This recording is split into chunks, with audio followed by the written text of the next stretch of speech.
bisa kumpul bersama dan merasakan aksi nyata penyebaran pemahaman dan penerapan budaya positif. Langsung saja kita sebelum mulai acaranya, mari bersama-sama kita berdoa bersama.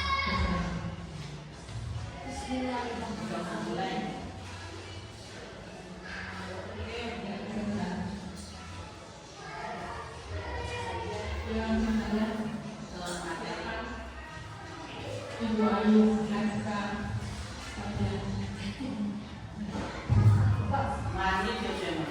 terima kasih.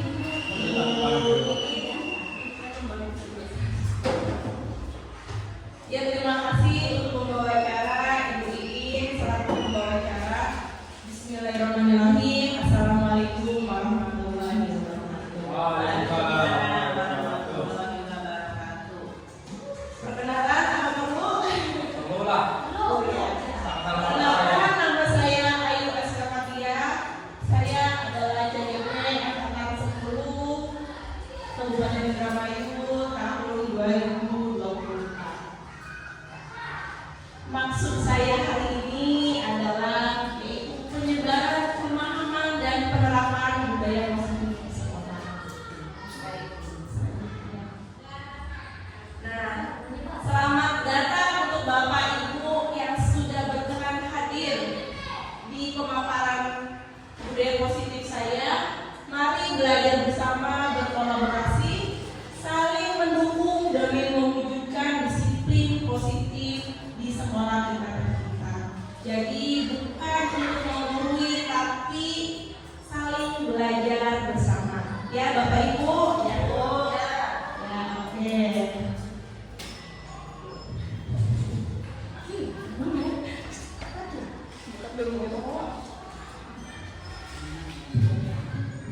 Ya baik, Bapak Ibu, kita lanjutkan ya.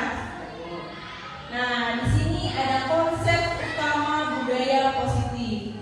Di mana konsep budaya positif ini ada 6. Yang pertama yaitu perubahan paradigma belajar. Yang kedua disiplin positif. Yang ketiga kebutuhan dasar manusia. Yang keempat motivasi perilaku manusia. Yang kelima posisi kontrol restitusi. Dan yang keenam adalah segitiga restitusi. Oke. Yang pertama, pembelajaran dengan paradigma baru. Apa sih pembelajaran dengan paradigma baru? Nah, pembelajaran paradigma baru ini dirancang dengan pembelajaran yang berdiferensiasi sesuai dengan kebutuhan diri tiap tahap perkembangan untuk mewujudkan profil belajar Pancasila.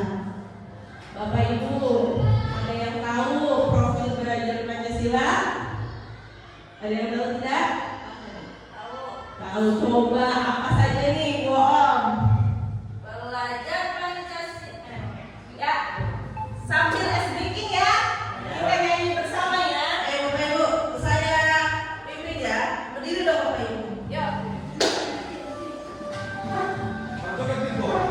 Ya, boleh.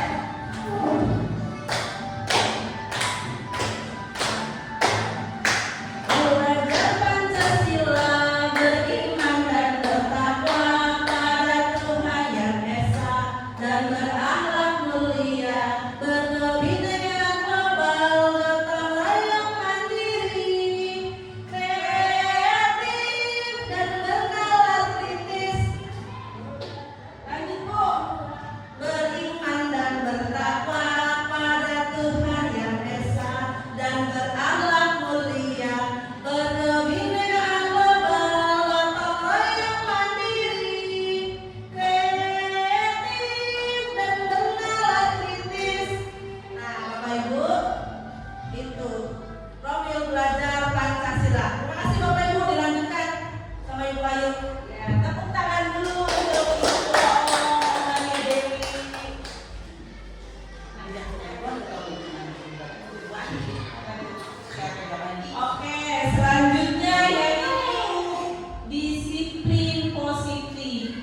ancaman ataupun hukuman.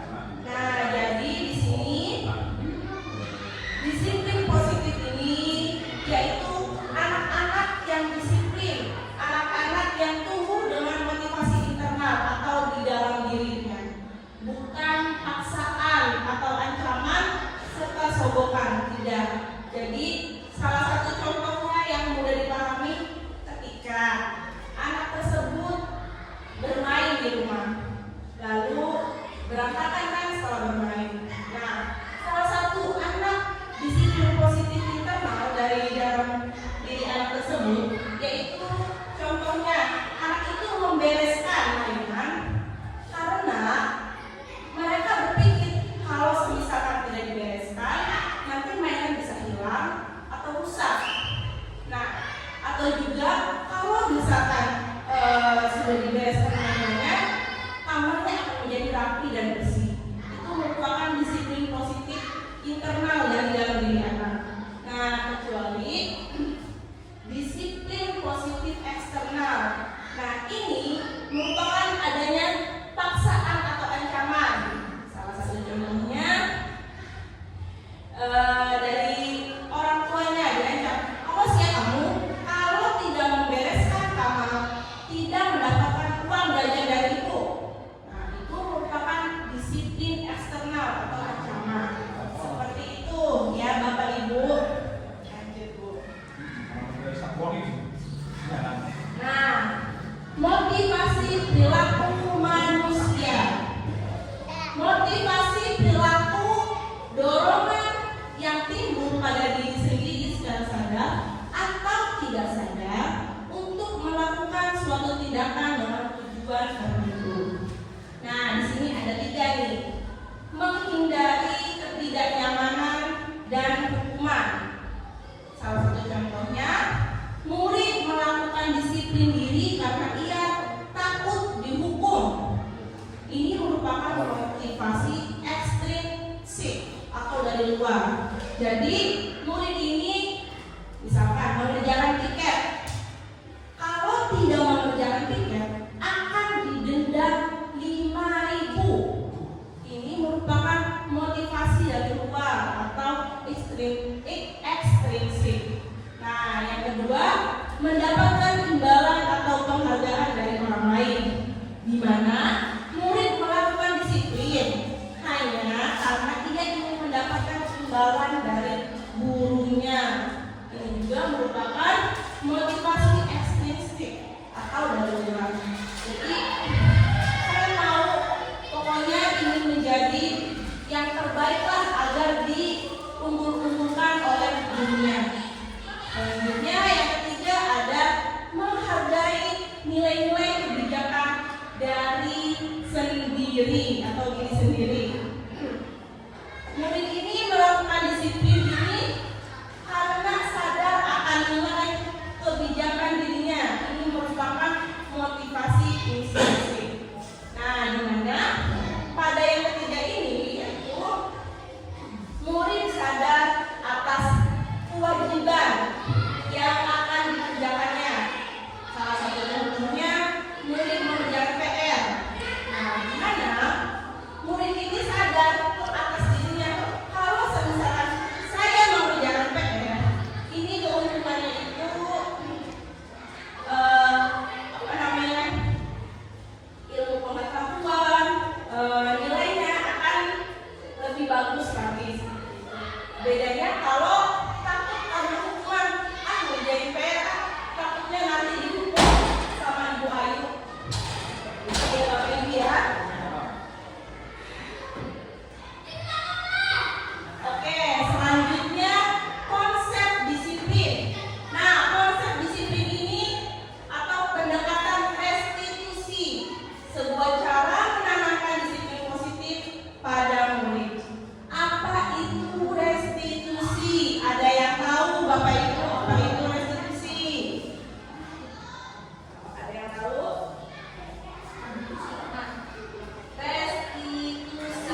dan orang lain.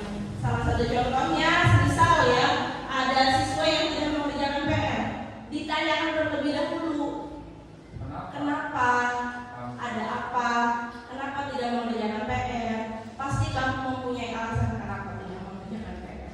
Dan ditindaklanjutkan bagaimana untuk memperbaiki permasalahan tersebut seperti itu. Lanjut. Konsep disiplin. Nah, konsep disiplin juga ada identitas gagalnya, Bapak Ibu. Seperti apa? Hukuman. Guru yang selalu memberi hukuman terhadap muridnya, ini bisa jadi identitas gagal. Artinya, yang pertama, menyakitkan perasaan murid. Murid merasa tidak nyaman. Lalu, murid merasa takut kepada gurunya.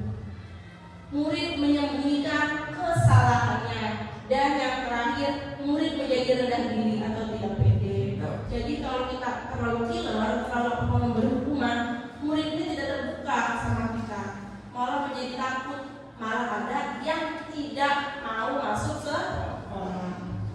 Nah, yang kedua ini penghargaan. Penghargaan juga bisa dikatakan identitas gagal. Kalau kita sering memberikan penghargaan, hadiah kepada murid, lama-lama murid akan terbiasa atau memuja. Nah, ini tidak efektif. Apalagi Bapak Ibu tahu, oh si A dan si B yang pintar. Jadi siswa lainnya merasa iri. Ah udahlah, kita semangat. Paling juga yang dipanggil ibu atau yang dapat hadiah itu aja. Udahlah gak mau ngerjain. Paling juga yang bagus itu aja. Jadi siswa ini jadi merasa apa ya? Merasa merusak hubungan atau iri atau ada kesenjangan gitu, seperti itu ya Bapak Ibu. Lanjut. Nah, di sini ada kebutuhan dasar manusia. Apa sih kebutuhan dasar manusia? Pada diri kita ya. Yang pertama bertahan hidup. Bertahan hidup ini salah satu contohnya apa coba? Hal yang mudah ada. Makan, minum. Ya, makan dan minum. Apalagi? Ya, tempat tinggal, makan dan minum seperti itu. Yang kedua kasih sayang dan rasa diterima. Nah, kasih sayang dan rasa diterima ini perlu. Kalau misalkan kita sama keluarga kita di rumah tidak diterima, mau masuk ke dalam rumah dipromosi ya Ibu. Bedanya buruk sih jepet Pak. Nah, itu merupakan kebutuhan dasar manusia ya, kalau kita diterima pulang ke rumah. Disakain tak ya? Iya, disapa atau kasih sayang lah terhadap keluarga, mau keluarga inti atau keluarga besar, itu sangat enak untuk berkomunikasi atau berkolaborasi. Nah, selanjutnya penguasaan. Apa ini penguasaan? Ibu apakah bisa menjelaskan sedikit? Penguasaan itu seperti apa ya contohnya? Bisa bertanggung jawab pada kewajiban masing-masing. Kok kata penguasaan anak berdana tugas semuanya, ibu tugas semuanya kok. Ya, penguasaan ini maksudnya itu kita terhadap diri kita ya,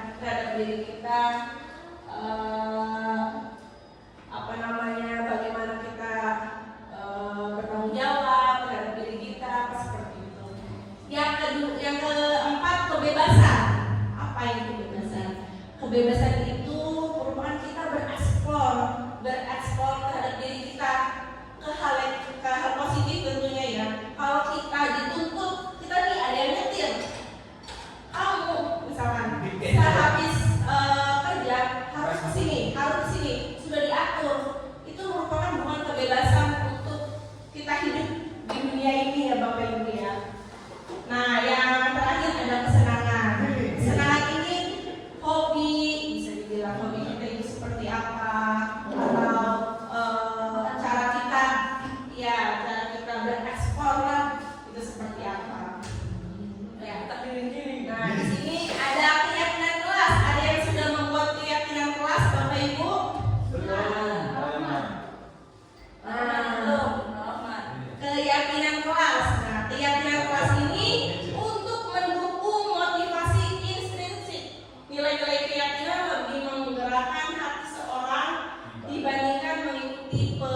peraturan. Lanjut. Jadi, kalau misalkan di sini sekarang kan mau transisi mau akan ajaran baru ya Bapak Ibu ya. Kalau misalkan kita mendapatkan murid baru atau dari kelas 5 ke kelas 6, tiba-tiba sudah ada peraturan kelas. Tidak harus seperti ini, tidak boleh ini, apa ini. Nah, tata tertib kelas ya. Itu merupakan bukan keyakinan kelas bersama. Bagaimana sih cara membuat keyakinan kelas? Nah, yang pertama, lebih abstrak dari peraturan. Yang kedua, berupa pernyataan universal. Yang ketiga, dibuat dalam bentuk positif, sedikit saja agar mudah dipahami, sesuai dengan kondisi kelas, sekolah agar mudah diterapkan, dan yang terakhir semua warga kelas dilibatkan saat membuat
lanjut. Semisalkan siswa sering tidak memakai atribut lengkap saat upacara. Nah, ini ya. Guru sebagai posisi kontrol sebagai penghukum, yaitu contohnya patuhi aturan sekolah lalu berdiri di depan barisan. Kalau ada siswa yang tidak memakai atribut, jadi penghukum ya. Kenapa kamu tidak memakai dasi, tidak memakai topi?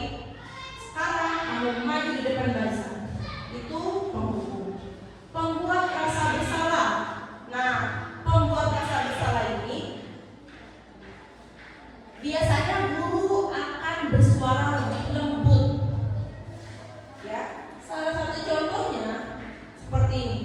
Berapa kali ibu harus memberitahu kamu? Ibu kecewa sama kamu, Nan. Jadi membuat siswa ini rasa bersalah. Iya ya, saya yang salah seperti itu. Nah, kalau yang sebagai teman, guru pada posisi ini tidak akan menyakiti murid, namun akan tetap berupaya mengontrol murid melalui persuasi. Jadi guru ini sebagai teman, ayolah yang tertib, buat ibu bangga. Kali ini tidak apa-apa kamu salah. Jadi kayak sebagai teman aja. Menurut saya seperti ini murid ini akan melunjak ya ibu ya. Ya udahlah, kamu tidak apa-apa, tidak mengerjakan PR. Lain kali jangan kayak gitu ya. Ya udah, sekarang balik. Nanti lama-lama melunjak. Nah, selanjutnya sebagai pemantau atau memonitori atau mengawasi. Nah, salah satu contohnya, kamu sudah melanggar apa peraturan dan apa konsekuensinya. Jadi di sini nih, kamu tidak memakai dasi dan tidak memakai topi. Kamu tahu kan konsekuensinya akan seperti apa? Itu sebagai pemantau. Terakhir, itu sebagai manajer, yaitu respon yang menunjukkan tanggung jawab guru dalam posisi terakhir. Manajer adalah posisi mentor di mana guru berbuat sesuatu bersama dengan murid atau mempersilahkan murid mempertanggungjawabkan perilakunya, mendukung murid agar dapat menemukan solusi atas permasalahannya. Seperti itu. Salah satu contohnya. Jadi dipertanyakan terlebih dahulu, apa kesalahan yang kamu buat? Nah, kira-kira bagaimana memperbaiki kesalahan kamu? Seperti itu. Lanjut. Nah, di sini ada segitiga restitusi dari dosen. Nah, restitusi membentuk kemerdekaan untuk murid dalam menyelesaikan masalah, bukan guru yang memutuskan.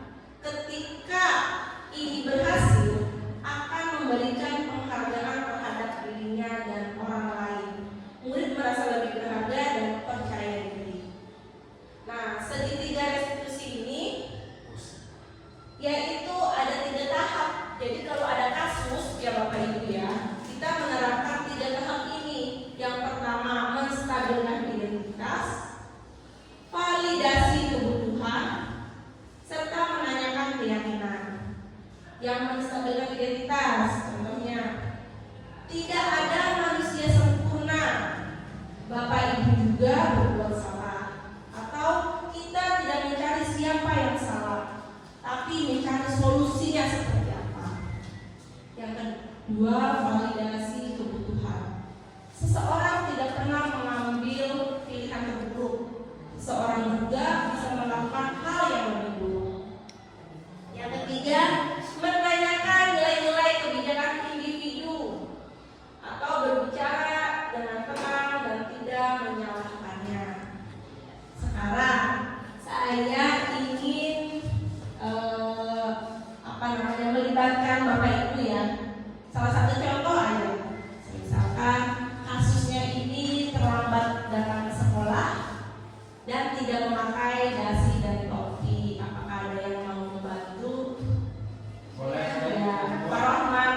Silakan Pak Rohman. Kita melakukan percakapan ya.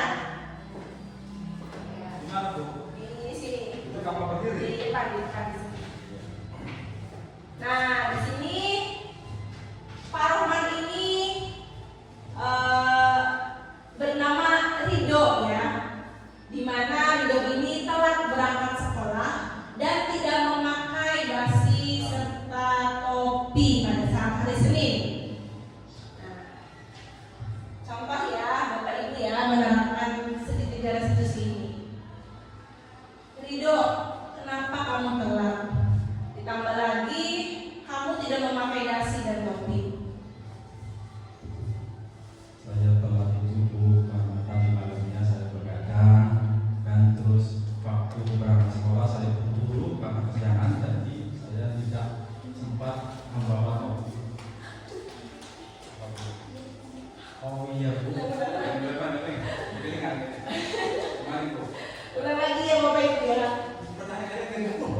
Rido, kenapa kamu berangkatnya telat? Ditambah lagi kamu tidak memakai topi dan dasi.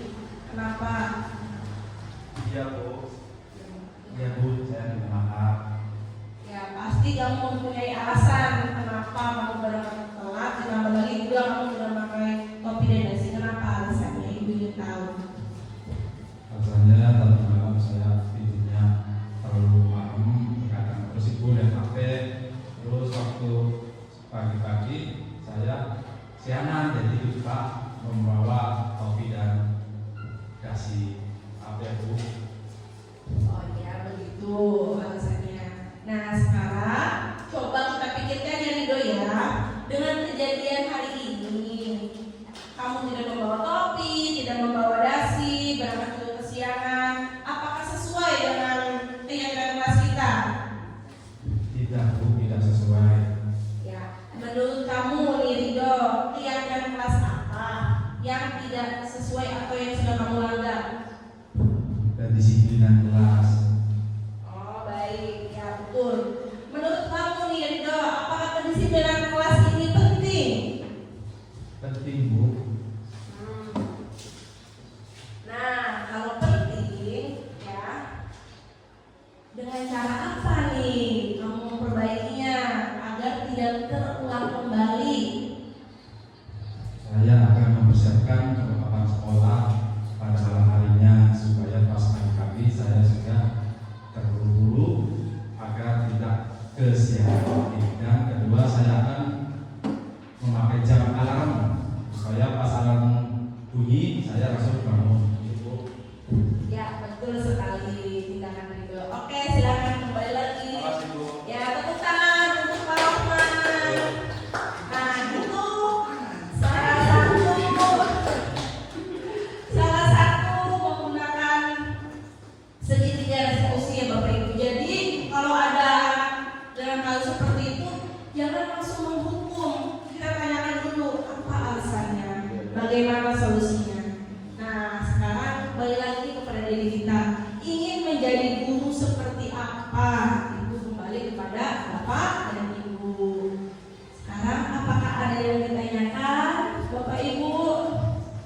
Ini Bu, saya mau tanya. Iya boleh. Keyakinan dan kesepakatan sama atau tidak?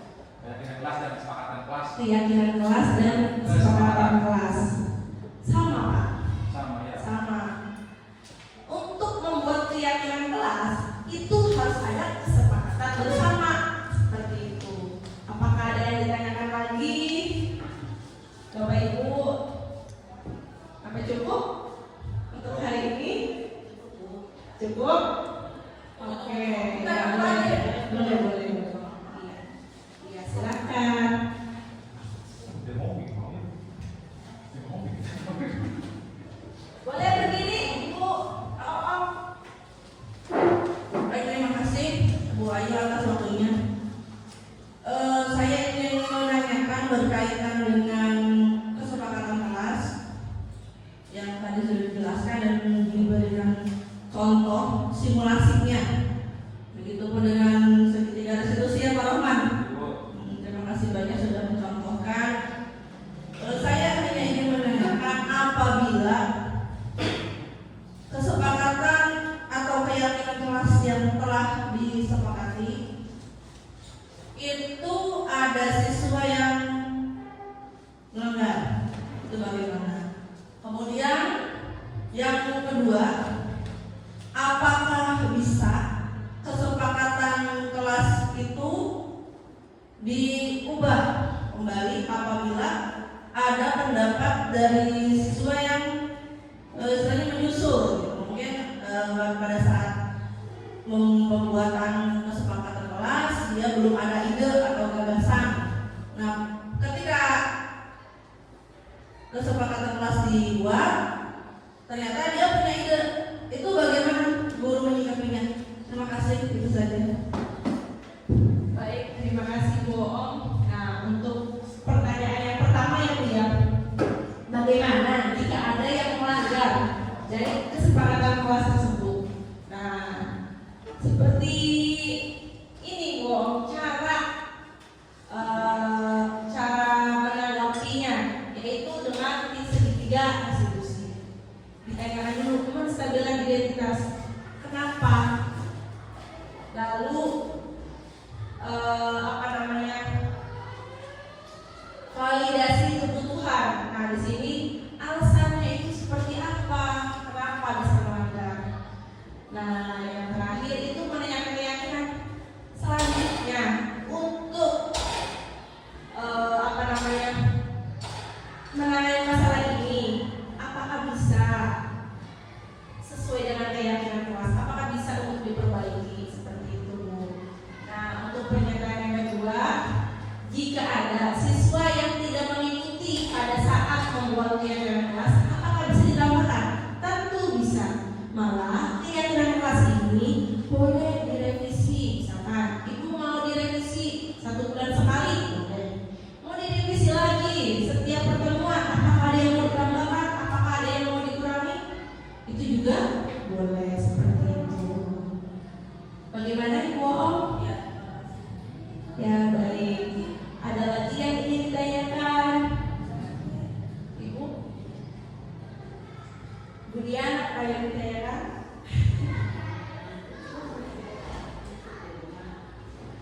Oke ya. Jadi Bapak Ibu di sini saya masih belajar, saya masih perlu bantuan Bapak Ibu untuk terus berkolaborasi agar sekolah kami ini menciptakan budaya positif. Misalkan, ya saya ini kan pas-pasan ya Bu ya, misalkan bukannya, tapi kalau auranya positif, terpancar aura positif, penuh dengan keyakinan diri yang positif.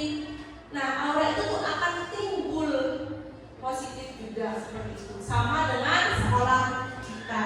Kalau kita sudah menerapkan budaya positif terhadap diri anak atau diri murid, itu sekolah pun mengikuti, maka akan terjadinya budaya positif. Jadi budaya positif ini bukan hanya untuk murid saja, tetapi untuk diri kita juga.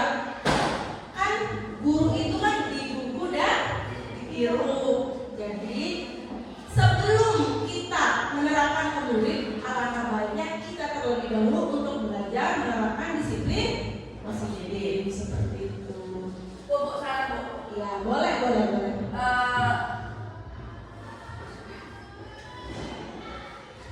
Saran saja dari saya. Tadi kan yang dipaparkan itu banyak disiplin positif untuk siswa. Nah, bagaimana kalau kita di sekolah guru-gurunya membuat kesepakatan gitu? Bukan tata tertib loh ya, kalau tata tertib kan sudah ada aturannya. Nah, ini khusus kesepakatan Bapak Ibu guru gitu, seperti apa? Saran aja gitu, kalau supaya apa? Kesepakatan itu kan tidak hanya di ruang kelas, di mana pun bisa kesepakatan kelas untuk anak-anak, untuk kita kesepakatan guru-guru ya, supaya terjadinya disiplin positif itu bukan hanya di siswa aja, tapi semua di ruang lingkungan sekolah kita. Bagaimana Bapak Ibu? Setuju tidak? Setuju. Bapak Ibu di belakang, Ibu. Nah, berarti nanti Bu Ayu nanti kita sikapi untuk pembuatan disiplin positif, kesepakatan kantor ya, Bapak Ibu gurunya gitu, supaya ini lebih disiplin positifnya kita juga kena kitanya gitu. Nanti untuk yang merestitusi apabila ada Bapak Ibu guru yang melanggar, ini bagian atasan kita yang melanggar. Ya, terima kasih. Ya baik Bu, saya sangat setuju. Mungkin nanti kita harus dibicarakan dengan kepala sekolah kita ya. Berhubung kepala sekolah kita tidak hadir, jadi nanti kita juga sebelum ke murid, ke kesepakatan atau keyakinan kelas, betul sekali. Baik juga guru-gurunya, staf-stafnya yang di sini itu membuat keyakinan kantor. Nah, sesuai dengan kesepakatan kita bersama. Oke, terima kasih Bu Om masukannya.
kuliah dengan judul penerapan budaya positif di lingkungan sekolah.